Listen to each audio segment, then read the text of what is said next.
You're listening to Inclusive AF with Jackye Clayton and Katie Van Horn.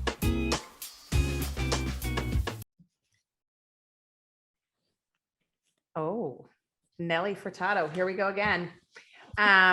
Welcome to the Inclusive AF podcast. I'm Katie Van Horn. And I'm Jackye Clayton, and I'm so glad to be here. I'm glad you're here, Jackye, because I feel like we haven't recorded in about 65 years. It really has only been like a couple weeks, but you know, it just feels like it's good to be together again and checking things out. So on this episode, we're going to do something fun, huh? Yeah, yeah. We'll find out. We have not screened these yet, so this could be an interesting conversation. So we asked you all to send in questions, and we will continue asking you to send in questions, and you could send it to info@inclusiveafpodcast.com. But as part of the asking of questions, we decided to do kind of a abbreviated or a kind of our own version of a Ask Me Anything or AMA. So we have some questions from listeners that we wanted to ask and answer. So that's what we're going to do during this episode. Woo! It's Ask Me Anything. It's not I'll answer everything. Just ask me anything, not sure I'll answer. That's what we're going to call it. .com.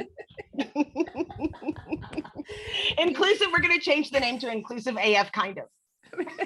When it works for us and we know the answers to the questions. Yes. Yeah.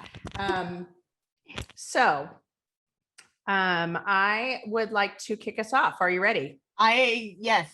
Okay. And the way I'm thinking this will work, and you tell me if you want to do something differently, like I'm going to ask the question and I think we both can answer, or whoever's comfortable answer. Like, I don't think it has to be like, Jackye, this question's for you. Although some of them are addressed to you. So I was about to say, same. Yeah. Some of them might be specific to you. Okay. So the first question is from one of our listeners in Ohio. Oh, hello. What was your journey to get into D&I? Oh, great question. So what's my journey? It really started a long time ago when I was in a galaxy far, far away. Yes. Obi-Wan Kenobi, you're my only hope. It started because I was a recruiter and I was listening to how people were going to find diverse talent. And I just knew that they weren't going to find me. So this is starting back like 2006, and then right around 2008 is when I did the research and dug in order to do that. So I've always kind of brought that out and started doing it kind of as a side hustle since then, independently, because so many organizations at the time weren't willing to, or did not have an interest to focus on diversity and inclusion. And it was always important to me because I thought I was pretty awesome. Also, during that time, I was asked by Deloitte, based on some of the writings, to do some training, and the person wanted to hire me. And I was like, oh, you can't, because I don't have my degree, but you can pay me $10,000 a pop. It's fine. Like, I'm good with that.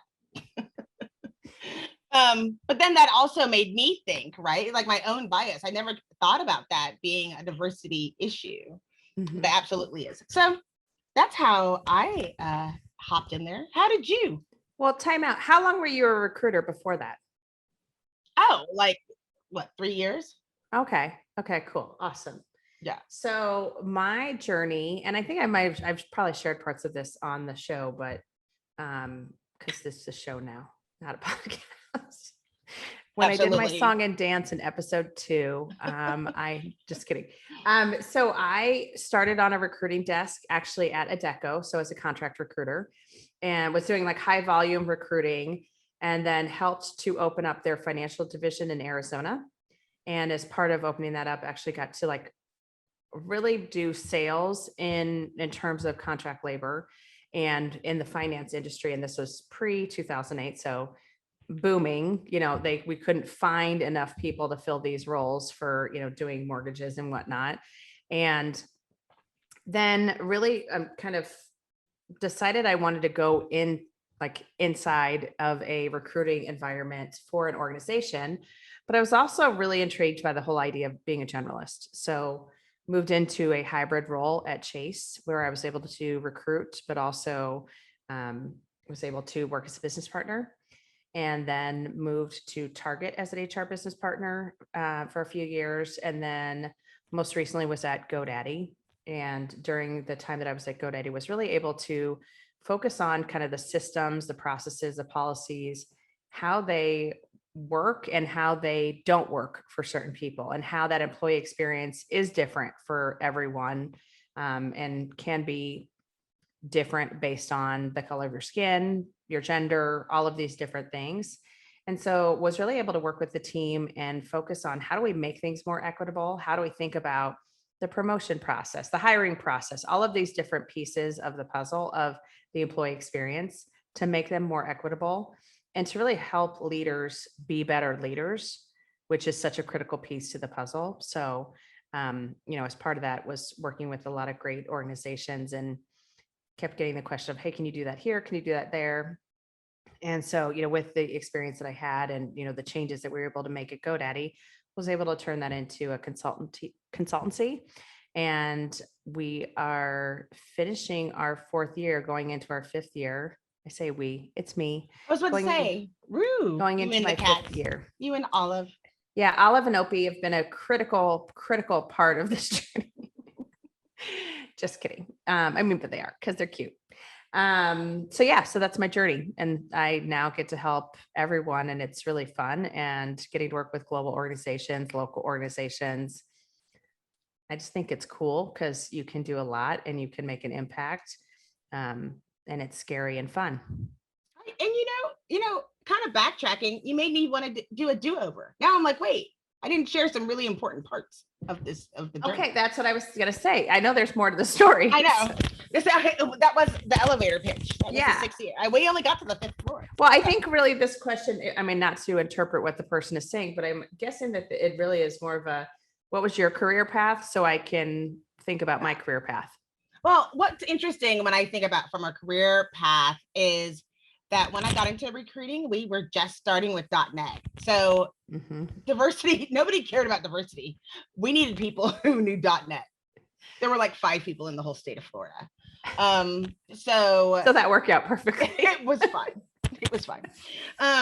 But what was interesting, and I always talk specifically, if anybody knows Amy Beth, I'm not going to use her last name so nobody stalks her, because you either know Amy Beth or you don't know Amy Beth. And if you do know Amy Beth, at the time she was the editor for SourceCon.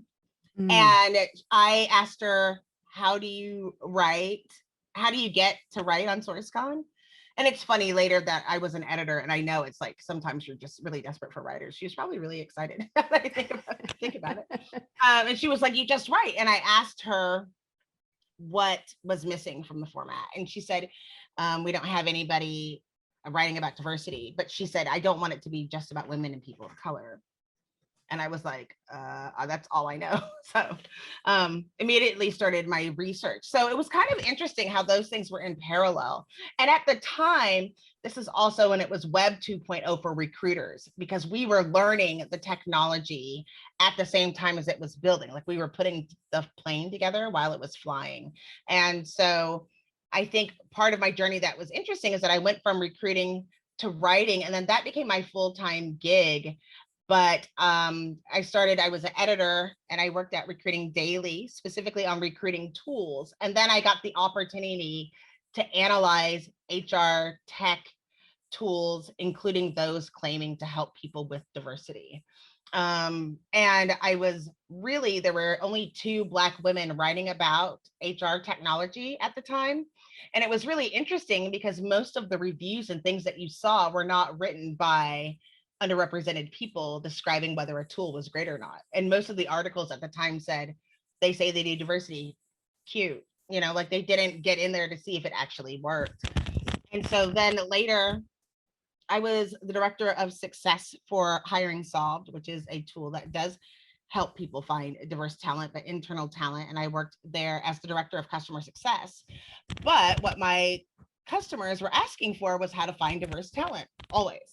And so it's funny when you have those journeys, just like you, like depending if you use the Wayback Machine and when you Google somebody is who you think they are. We've had so many different existence, different roles over the years. And it's funny because people would Google me and they said, I thought you were a diversity person, or I thought you were a writer, or I thought you were this. And I've kind of changed, but that's always been a passion on top of it. But really working through the process and helping clients through that process, and is part of it.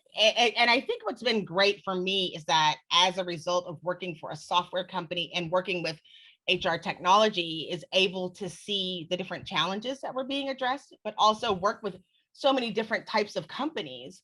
Because I'd be like, oh, I'll help you with diversity recruiting, and they are a hairdresser, or they're a hospital, or they're looking for accountant, and you're like, wow, it's different all over the place. And so I think both of us bring to the table really interesting pieces.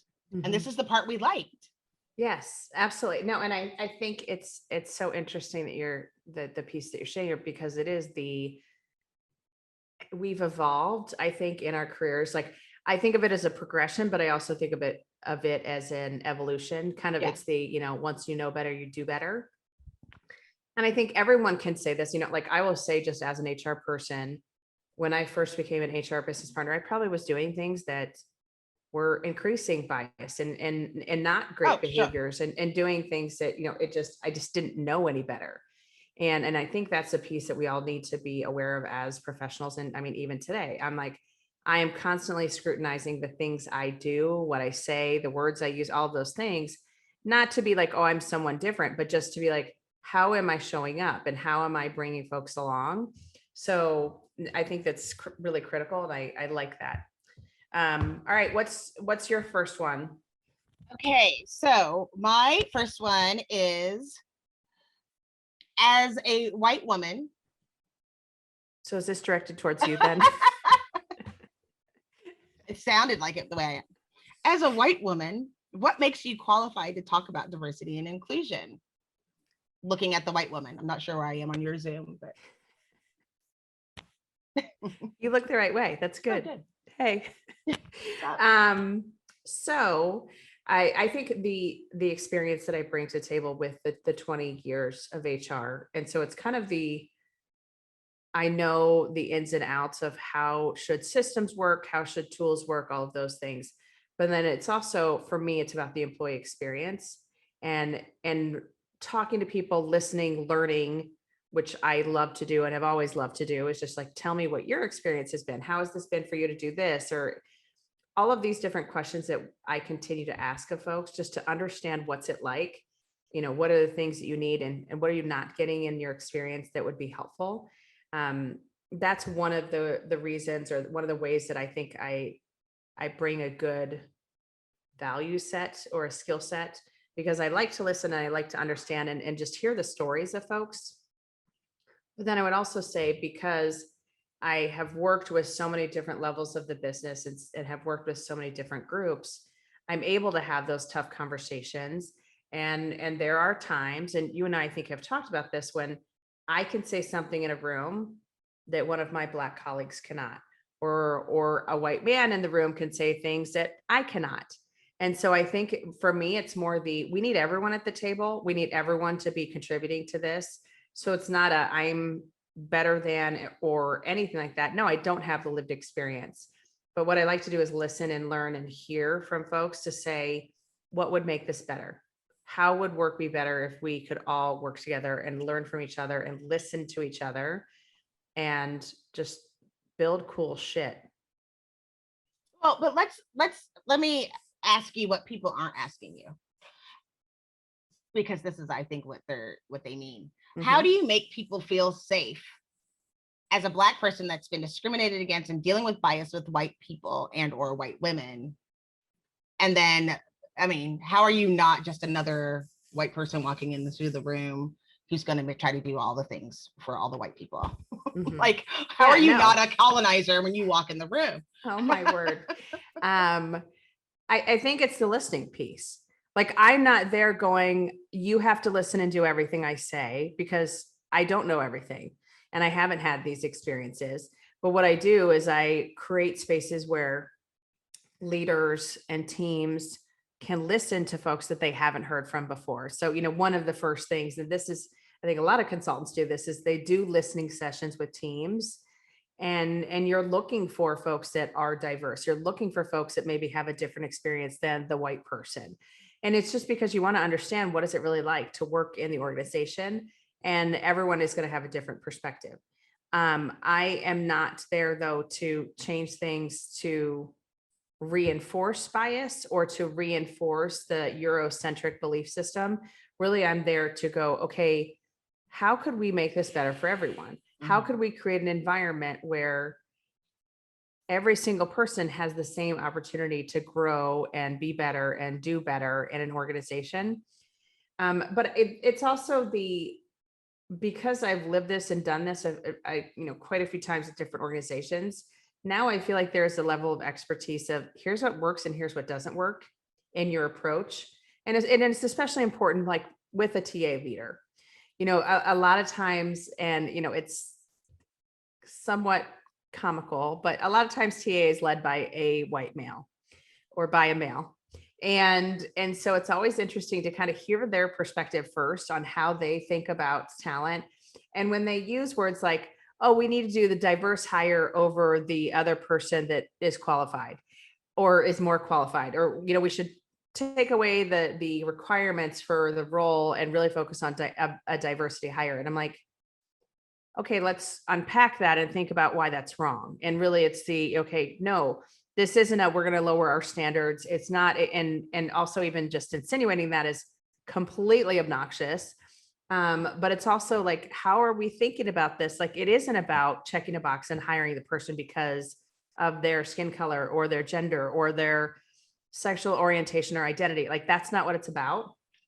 It's about, again, creating these spaces where you can bring in different people who have different perspectives, different ways to innovate products, and have experiences that I don't have, the recruiting, lead doesn't have, the hiring manager and the team don't have, so that you can just do better and grow better organizations. Like, I talk about bottom line results because at the end of the day, if you're running a business, this diversity thing that, people are talking about, cool, it's great. And yes, it's the right thing to do, but it's also about, hey, if we can drive innovation and build better products, we're going to sell more products and we're going to be better in the market and all of these things.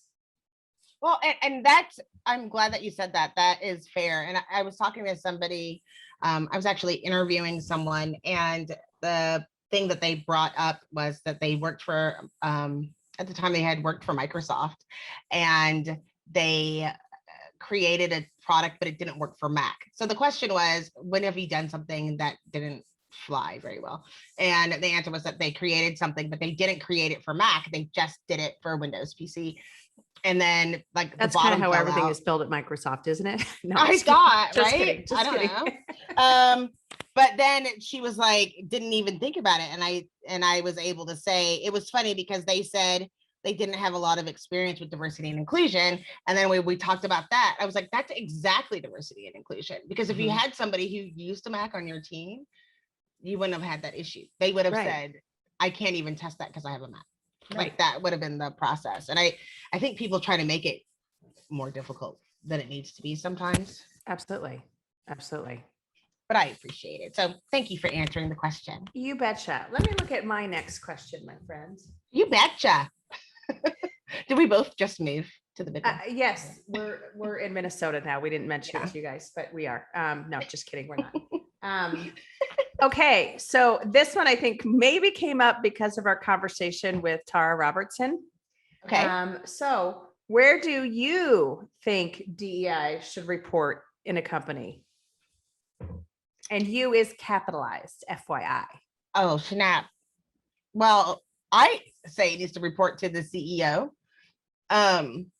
And because I think it needs to be aligned with business goals, and it needs to be, people need to be held accountable as a level of success for their organization. And if they aren't meeting the goals, then they aren't meeting the success numbers, going beyond the numbers. And I think it gives you a clearer picture. And it needs to be a C level of authority to be able to implement change and get budget. That's what I think. Yeah, I think your last thing was where I would focus. You have to report to the CEO because you need to get budget. Because because this isn't free work and this isn't something that can be done easily. It takes work, it takes effort. And even like, if you just think about recruiting, which is usually the last thing I think about when I think about diversity, how much money you actually need to spend to have the right career page, have the right things set up so that you're recruiting in the right places, you're interacting and creating networks and all of these different things. It costs money. And so, I think budget is a huge one for me, and getting the budget, through the CEO is usually a lot easier. HR normally doesn't get a ton of funding except for TA, but I feel like I'm being negative against talent acquisition today. I'm not. I love you all. But yeah, I think CEO is the right answer, period. Yeah. Well, and can we just talk about this, even though it wasn't one of the questions? Like, people need to get over it's the right thing to, we know it's the right thing. I know I just said that, but bullshit. Yes. You don't do the right thing. I've seen you have cocktails. I've seen you have chicken strips when it was not chicken strip day. You know that I've had, that was like, if it was the right thing to do, we wouldn't have fast food restaurants. We wouldn't have. Do you have pictures of this cocktail time? Because if you do, please delete them immediately. Usually, we don't take pictures. No pictures. Yeah.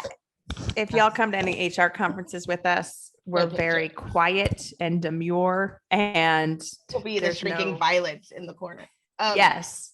But I just, when people always say, oh, because it's the right thing to do. And you just are looking at them and being like, so would have been ironing that shirt. Right. But you didn't do that. I hate ironing. No, and I do say that, and I do use the, yes, it's the right thing to do. But it is, but like, honestly, yeah, if you're talking to a CFO, the answer is you're going to get better bottom line results if you do these things. That's right. The end. And it's like, we're not. And so I think there's a certain level where it's like, we're not doing it because it's the right thing to do. And I think it's okay for organizations to say, we need to be able to protect our assets and protect our organization. And part of doing that is to make sure that we have all voices at the table to make sure we're making good decisions. Like, just call it what it is. You know what I mean? Mm-hmm. Like, because I think there's, especially since we know not everybody feels like things like diversity and inclusion or like, truth and history are important. But that's another episode. That it's like, oh, well, that's the right thing to do.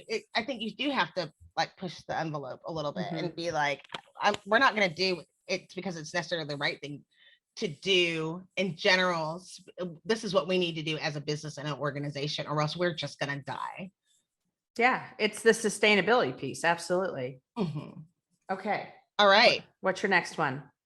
So the next question is, do you, not in all caps, do you think diversity is better now or worse in organizations? I think that means, do you think our organizations are more diverse now than they were before? So statistically, if you look at the numbers, like the number of women in leadership has stayed stagnant since like 1995. Mm-hmm. And if you look at like the Fortune 500 leaders of Fortune, like we right now today have 4 Black CEOs in the Fortune 500. So my answer is no. I'm like, I literally, every time I say that stat, I just ask the question, Katie. I know, but I just get very like fired up about this because my answer is, in some ways, yes, we have improved. I think there's a lot more awareness. There's a lot more education. And also, I think right now it's still a hot topic, even though it has cooled off a bit. Everyone said, oh, Biden's elected. And so now everything's going to be fine. And, we don't have to worry about this anymore again. But if you look at you're approving Juneteenth as a federal holiday the same week that you're pushing anti-trans bills, you're pushing anti-CRT education, you're doing all of these things that are in such a conflict with saying, oh yes, but we're going to honor Juneteenth as a federal holiday, that it's just like this is all a bunch of baloney. But I also think in organizations, because of and I'm going to say the media, honestly, like, yes, we can blame politicians but the media, I think, is spinning stories depending on what side you're on, to the point where people are so like, I want to ask, and it's kind of what I wanted to ask when Trump was the president, like, what is your logic on why you think he's good? But for me, it's like what is your problem truly with critical race theory? Like, it's those types of things. And I'm like, I just want to understand, like, what your logic is there. I don't understand it. And the more research I do on critical race theory, I'm like, I'm not getting the problem. But it also, like, leads to so many, and this is obviously what we know of the legislation that's being proposed and being passed in different states. We also know that, for critical race theory, there is the whole, if you're going to say we can't talk about race, then can we talk about the Holocaust? That's right. Can we talk about World War II? Can we talk about some of these other defining moments in history that were based on religion, nationality, race, all of these different things across, across time? Are we allowed to talk about apartheid? Are we allowed to talk about all of these different topics that are critical to who we are as a human race today? But I think, the people that are proposing this are also folks that are like Holocaust deniers, and you're just like, it's just bananas, which is not the question that was asked. However, I would say, I think we're doing better in certain areas. I do not think that we're doing better in representation in organizations. And I don't think we're doing better at creating equitable environments in organizations. I think there's just so much work to do. And I think that's kind of the conversation that is happening right now with all of these folks that are hanging out a shingle as I'm a DEI consultant. It's okay, what qualifies you to actually help create change in an organization?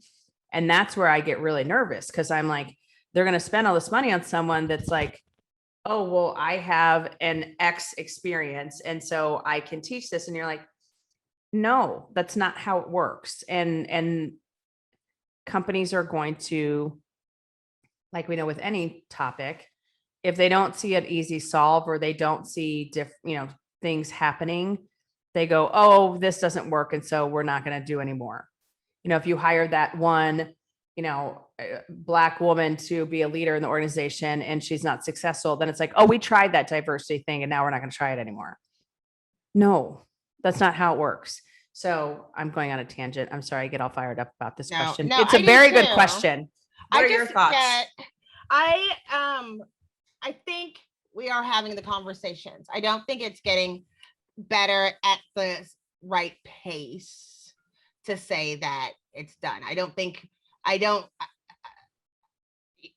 I mean, like, that's what gets me, like, people think they're doing better because they published their numbers, but we already knew you sucked, and now they're just owning it. But it doesn't mean that people don't talk about change.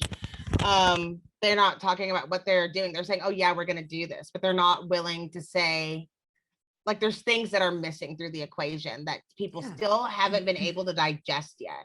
Right. Like, you've heard me, I always say, when I'm not getting paid and you want to know the Jackye theory of firing everyone, we're not seeing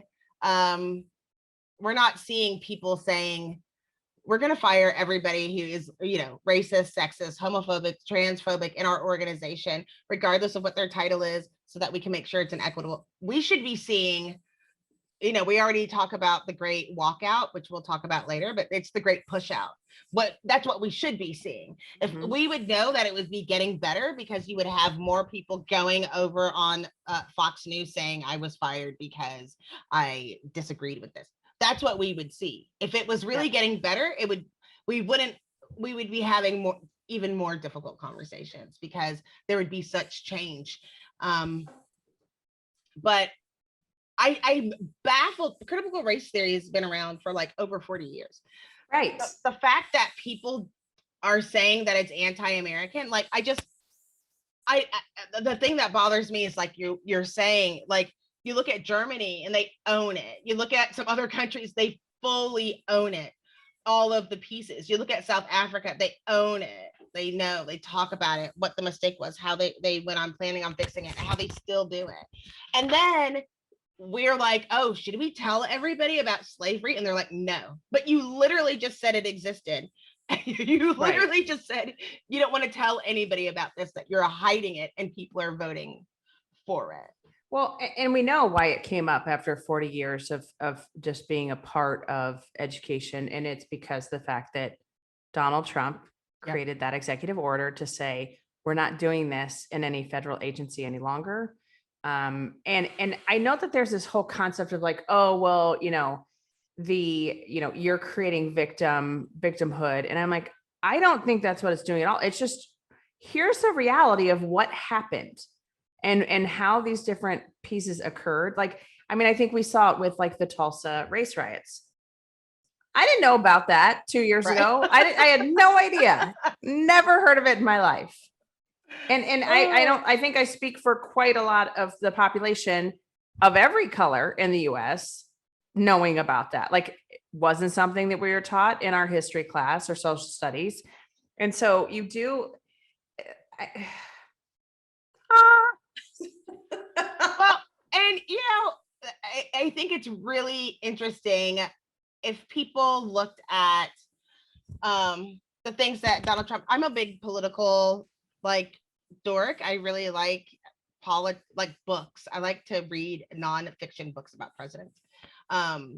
And the most interesting for me is Nixon. And it'd be really interesting if we had another podcast about history. And if there's anybody listening that's a big history dork, please call me, because looking at an alignment of some of the things that you're not Nixon starting another podcast without me. I have to be very no time clear. to do that. Yeah, to be clear. Well, also, I would be sad if you started doing a podcast with someone else. Sorry, I digress. No, back to you. Yeah. Okay. Thank you. If we get those matching tattoos, you won't have to worry about it. Exactly. That's the other thing. Everyone needs to write in to info@Inclusive AF podcast and let us know what tattoo you think Jackye and I should get. Yeah. This is a critical question we're trying to ask ourselves right now. Very important. But I think what's really funny is that some people think that they're successful because they're making notice of the people that they've hired. They're not looking at the retention and the change in the company culture to be inclusionary, and they're not doing things that are equitable. And so until people are going to get transparent with the intersectionality of different groups and that we can actually look at the data for what it is, we won't be able to say it. Until 50-50 men, women is equal to salary and title, we're nowhere. Mhm. That's before you bring everybody else into it. Right. Because that's what people seem to say. Look, we're 38% women and the rest of the math men, because math is hard. Right. And then you're like, wait, out of that 38%, 50 of them are in admin or support roles or customer support roles or get paid less than $40,000 a year. Well, and that's why I also think, and I know you and I have talked about this, it's also you have to actually look at diversity from a department perspective. Okay. And this is something that Aubrey Blanche, who's now at Culture Amp, talks about all the time, is that you actually have to dig that deep to go to the team level to see what the demographics are, so that you can actually see who is missing around the table. So if you're talking about marketing and HR, you have usually a fairly predominant group of women in both of those organizations. If you talk about sales, it's predominantly male. And we're not even talking about race and ethnicity. So that's the other piece that I think people just forget. All right. Anything else on that question? I can't. I'll go off for hours. I just started thinking about critical race theory. I know. I should never say that during our podcast. No, we need to just have a whole episode about that. Fully, a two-parter. Yeah, and do the pros and cons. Because I honestly, like I said, I want to talk to people who are opposed to it to be like, help me understand. Please. I don't. Okay. Jesus. Sorry. Help me. Help me. Mary and Joseph. Yes. All right. All right. This one comes from another listener. So this one actually makes me kind of sad. So I am the only queer woman of color at my company. I am always the only, in quotes, in the room. It sucks, but I am not in charge of recruiting. So what can I do? Oh. So, number one, know that you are worth it and you are worth support. And if you're not getting it where you are, you need to leave. Just leave.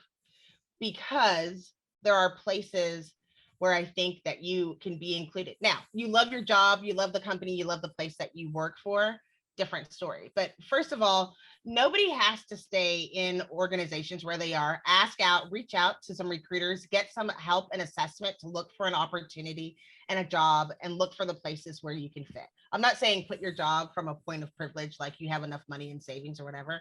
I'm saying start the journey, get ready, get some support, and start looking for those things so that if anything else happens, you are ready and can reach out to people, get your network together.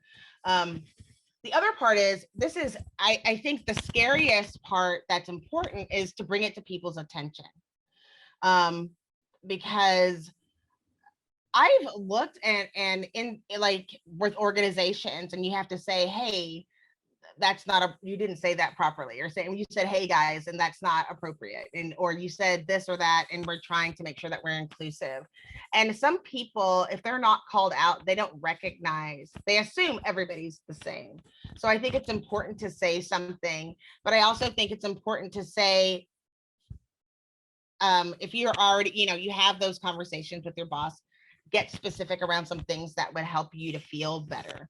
I think it's important that especially the things that have come up for you, to start thinking about what things, especially if there's no diversity and inclusion person there, of letting people know, these are some of the things I think that we can do, or these are some of the things that I noticed, so that you can get to the, like, how are we going to fix the situation? Otherwise, what generally happens, and I've been, I've on purpose, have tried to create spaces where I wasn't invited.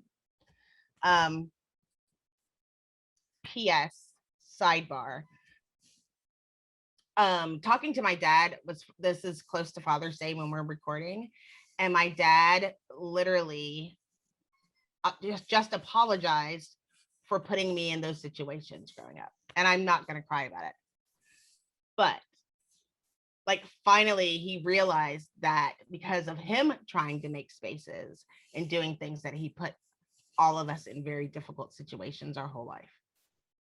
At 48, he tells me this.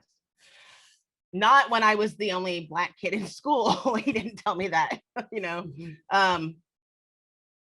But now he realizes, like we all do as parents, as we go through this journey, whether you're a fur parent or a regular parent, like, oh, maybe that wasn't a great choice. I didn't realize, I didn't know better. And when you know better, you do better. And so I feel like it's important, as you go through their journey, that not only do you find a place where you can be successful, but a place where you can grow, where this doesn't have to be a concern. This is a lot of I hate, we all have superpowers, because people don't realize that you're going to work burdened before you even walk in the door. And that's a really painful place. And so again, I think it's a really important, first, to set yourself up for a place of safety. And by doing that, I mean increasing your network, making sure your resume is always ready, making sure and looking, just keep looking for places where you think you can be comfortable. It's okay to make the change to another organization. If you're not sure, ask, reach out to some recruiters, reach out to me specifically. I spell my name funny. I'm pretty easy to find. But I'd be more than willing to help you in doing those things. But also, if you don't feel brave, so taking it to another level, if you don't feel brave, see if you have an ally in your organization. You should know, or I hope that you feel like you have at least one person who's an ally that can help you on that journey. And sometimes you have to ask and say, if you have an ally at your work to help foster those conversations, because sometimes that's a little bit easier of having your ally, like, this is really bothering me. What do you suggest, with somebody who's at your organization who may know the personalities and the people and the policies and the culture, and have them have some of the conversation. Lord knows I've had Jeremy, and I talk about Jeremy Roberts. We are in our third job together. We've known each other for 13 years. And there's been plenty of times where he's called me and said, okay, are you going to talk about this? Because I'm going to say something if you're not going to say something. He's always been my ally. Doesn't mean he's woke or perfect, but he's always like, okay, this looks like something. I looked at this and I thought it might be bothersome. I want to say something. Mm-hmm. So I would say talk to your ally as well. And I would also want to say again to whoever wrote that in, I'm really sorry. Mm-hmm. And first of all, I think that was like the perfect answer. So I like, what should I add? I think for, there have been times when I have been the only woman in the room, especially working in tech. And I think the pieces that always like came to mind, obviously I'm a fairly direct and I'm fairly comfortable speaking up. But I think your comment on allies and finding those allies is so critical. I think it's something that you can go to folks and have those relationships with folks one-on-one that will speak up for you in the moment when you're not in the room, all of those things. And I think being the only and the first is so difficult, but I also would say try to be as brave as you can and, find friends, find people in your network that you can help to recruit into the organization as well. So you can create an environment where you're not the only, but also exactly what you said, like if it's just not a great place, then you should go. And there are so many great places that you could work instead. And I am that person. I'm like, don't quit a job until you have another job in line, but keep your mental health and keep yourself safe. And yeah, call Jackye, call myself, call me, I should say myself, call me or Jackye. And anything we can do to help support you, we would love to do. We got time for one more question, Jacqueline. Do you have another one or? Yeah. I don't know how it kind of goes along the same lines. Okay. What should you do if your boss is a racist? Okay. Can you guys send us some easier questions next time? No, I'm just kidding. What's funny is when you talk about like what people don't say, trust me, I will have people say that hiring people of color isn't a priority right now.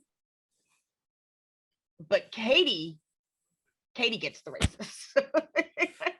Like, here's the thing. Like, I would love to say like, that's not a thing. That doesn't happen. But alas, some of the organizations I've been contacted by recently, I'm like, I can't help you. I just don't think you're ready for this. I think what I would do if my boss was a racist, I'm just going to put myself in the person's shoes. I would do everything I can to create awareness. So, bringing up comments that maybe the person makes or having one-on-one conversations about why they believe certain things.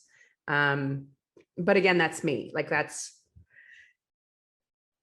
what I do for a living, but also that's just who I am as a human, that I'm going to go help me understand. Like that was the, one of the first HR lessons I learned is when you're doing an investigation, when you're doing any of these things, it's seek to understand. So ask, help me understand why you think this way, or tell me more about that. And I think those are like, as silly as they are, I think they're great ways to just start the conversation in a non-defensive way. But I think there are certain things that you can change about a person, and there are other things that you will not be able to change. And so I think it's just being thoughtful. Like at the end of the day, it's about your own safety, your own well-being. And so, my first thought is run as fast and as far as you can. But then there's also if you are okay with helping, or if you are in a place mentally that you can step up and have those conversations, great. And I think you should. But there are times, and I mean, I think we all have lived this in the last few years, where you've had friends and family members and different things that have had completely different views than you on politics or on, what's going on with social justice issues. And it's like the choose your battles thing, where when it's right, have the conversation. And when it doesn't feel right, get the heck out of Dodge. Absolutely. And you do need to run as far as you can. And some of the things that are interesting is that you might not know that your boss was that way until some of these things started coming up. So I don't think it's like, why, for those that are listening that are like, why would you work for a racist? I think we can all attest that in the last 4 years that we found out a lot of things about people that we thought we knew that we didn't. And we've had to change our language around certain things, or, be selective. But I also think one of the things that I don't know, tell me what you think, but in my role, I can't change. My goal is not to change you as a person as a whole. I just think it's funny because I'm in talent acquisition primarily with my diversity work, starts on that part of the journey. And so for me, you kind of have choices. I can't work with you. I can't help you strategize around that. And so we get to pick and choose. But I do think it's interesting seeing that part. I think Katee is really good from that part. And I just think about conversations that we've had with other people. Katee and Robin are really good at being HR people. I'm not very good at it. Robin Schooling is who we're referring to, if but I'm anyone's really wondering. good at talent acquisition. Yeah. Robin and I are good at picking fights and diffusing fights. That's what we're really good at. Diffusing. I cause trouble, but I think it's I said we can start it too. Oh, fully. We're a good crew. But I think it's important to get out. Of anybody who cannot see the benefit of being fair and equitable and actually hold those things, you will have a problem. The other part is that some people didn't know their boss was a racist because they are part of the popular group. And so they had to hear them. Everything was fine until something came up for those things. But like you said, safety first. Yes. And I don't want anybody showing up on my doorstep saying I quit my job, so now help me and I'm homeless because you told me to quit my job. You have to take care of yourself. And I think that's what's going to be. Let's talk about the Great Walkout. Have you heard about the Great Walkout? Yes. That's going to be happening. Okay. So for people listening, they're calling it the Great Walkout. We are going to be dealing with different aspects of diversity and inclusion that we did not know we were going to have to be dealing with. I don't think any of us thought that post-COVID behavior was going to happen so quickly. Right now, what the Great Walkout is that several organizations are trying to deal with what to do regarding the changes because of COVID, meaning, do we have a hybrid workplace? We're going to force everybody to be vaccinated? I heard someone last week, and tell me what you think of this craziness. I freaked out. What they are doing is everybody who has been vaccinated will get a sticker on their badge. The people who are not vaccinated will be required to wear a mask at work. They're requiring everybody to go back to the office. And the people who are vaccinated, I was kind of like the Scarlet Letter, but different. I talked to another organization this week. Or Jews having to wear a Star of David on their clothing. Correct. And so then another example that I heard recently was that they were going to require people that are vaccinated to come back to the office, but people who are not vaccinated will be able to work from home. I was like, well, shit. Guess what? I'm not vaccinated. Right. Well, and I guess there's like, okay, so. But wait, hold on. So to tell you what the great walkout is. Sorry. The great walkout is people are going to say, I want to work from home. The organization is going to say, you have to work. And they're going to say, screw you, I'm out. And it's going to be happening week after week after week. It's already happening, Jackye. I had a company send out a survey saying, here's the date we want everyone to return to the office. What are your thoughts on this? And they literally got resignations as a response to the survey because people are like, no. And I understand that they're trying to be thoughtful about vaccinated, not vaccinated, but I also want to just say, it kind of needs to be on the honor system, but secondarily, I don't like if someone is just not a person that believes in vaccinations or wants to get vaccinated. And especially knowing right now that like women of childbirthing years maybe shouldn't get vaccinated, or it could mess with the testosterone levels of men who may be wanting to have baby, like, no. And I had a friend that passed away on my birthday from COVID, right? Oh my gosh. And there's been instances from time to time where you're like, oh yeah, we're still in a pandemic. You forgot. Right. There is a hashtag I saw on Twitter that was like faces of COVID or something like that, that was giving lists of people that have passed away. That's what's going to be interesting, regardless of what you determine is best for your organization. Somebody, somewhere, is going to get COVID at work. Right. That was told that they had to go back to the office. Right. That's going to die. Whose family's going to sue the company. Right. It's going to happen. Because I'm that's actually the American shocked. Way. If they would teach critical race theory, then they would know maybe we should all work together. But since they don't.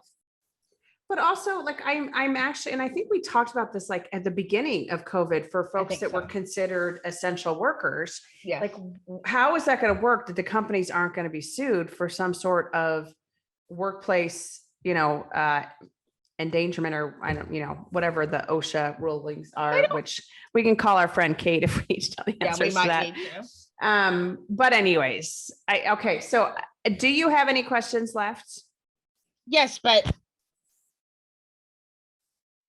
do we need to do a part 2? I think we might need to do a part 2. Okay. Because I mean, there's no short answer to any of these things. No, right. I was like, I have probably 4 more questions. Well, I mean, because we're trying to be helpful. If it was like, it is called Inclusive AF. If it was called the Jackye Katee Show, this would have been the shortest segment we've ever done. I try to do my boss is a racist. Quick. What should I do if people on my team are racist? Fire 'em. Like, just done. Yes. But that's not helpful. Not the good answer. No, not the good answer. No. Okay. But I do want to do this again. And I do want folks to keep sending in questions, because I think the questions, the questions that we got, even the ones, I didn't look at all of them, and I don't think you did either, but I think the ones that we did look at as we were pulling them were really, really good. And I appreciate everyone for sending those in. But if you add a hashtag, can we add a hashtag to put hashtag I'm Inclusive AF, so we can search on Twitter if people want to do it, or we just if you want to post it on Twitter or anywhere else, what do you want the hashtag to be? I'm Inclusive AF. I'm Inclusive AF. Yep. All right. So folks, you can either send us an email at info@inclusiveafpodcast.com, or you can tweet it all around. Hashtag I'm Inclusive AF. Okay. So Jacqueline, what's your one thing? Like, I don't know if we can ask this question. I think my one thing for everyone is to be safe. Be safe. You are valuable, but all of us in these times, and things are I think people feel a lot more secure, but they're still a little wonky. Not really sure. So I think it's time for everyone. Please, please, please make sure your resume is completely updated. Make sure that you are networking as often as possible. Make sure that you are looking for opportunities that match not only your job title, but your personal beliefs and company culture. look for those things, stay safe, and you are worth supporting. Awesome. Thank you. And mine would be really this kind of the same thing, but slightly twisted. Mine is more along the lines of you are very valuable. It's a candidate's market. And so you will find something else. Absolutely.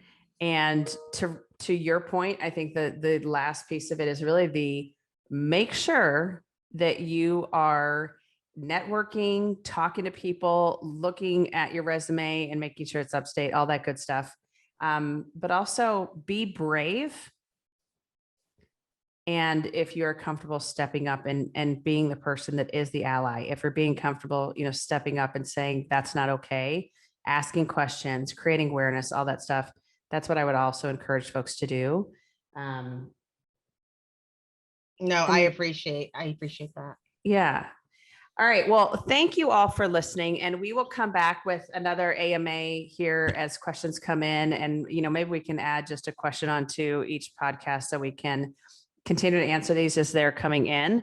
We appreciate everyone who has responded so far, and keep sending those questions in, and we'll do everything we can.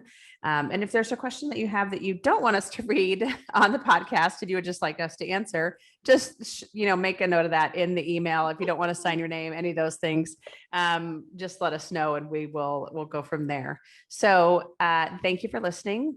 This is Katee Van Horn. And I'm Jackye. Quit interrupting my name. It's very not nice. So long. Can we just change it to Katee Van? KVH. This is KVH signing off. Thanks for listening, folks. Bye. You're listening to Inclusive AF with Jackye Clayton and Katee Van Horn.